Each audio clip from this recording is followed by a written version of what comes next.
Succès de foule pour les commémorations du 70e anniversaire de la bataille des Ardennes à Bastogne. Au total, ce sont 40 000 personnes qui ont assisté aux différentes cérémonies durant ce week-end. Des commémorations qui se sont poursuivies aujourd'hui avec des reconstitutions de combats dans les villages de Cobru et Recogne. En point d'orgue, le défilé d'une centaine de véhicules militaires d'époque dans le centre de Bastogne. Benjamin Braun, Benjamin Van Kelst. Des conditions quasiment identiques à décembre 44. Le soleil tente de percer la brume. La plaine qui sépare les villages de Cobru et Recogne résonne sous le feu des canons.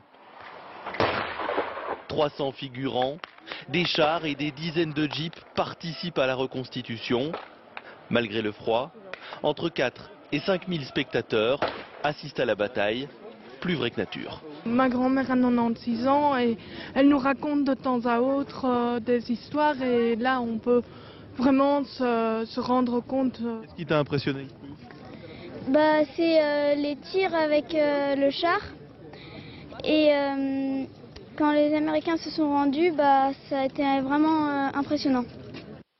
Beaucoup plus d'émotions ce matin dans le paisible village de Noville. La localité martyre rend hommage à ces civils fusillés.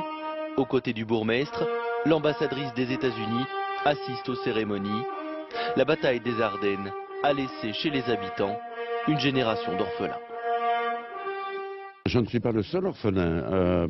Ils ont fusillé non seulement le père de Guy Lugène, le père Rosière, mon père, 7 hommes au total. Et si ma mémoire est fidèle, ça fait 13 orphelins, gratuitement, criminellement.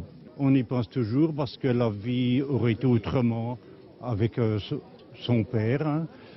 Non, on n'oublie pas. Non. Et on porte une certaine rancune. Le 70e anniversaire de l'offensive se termine à Bastogne.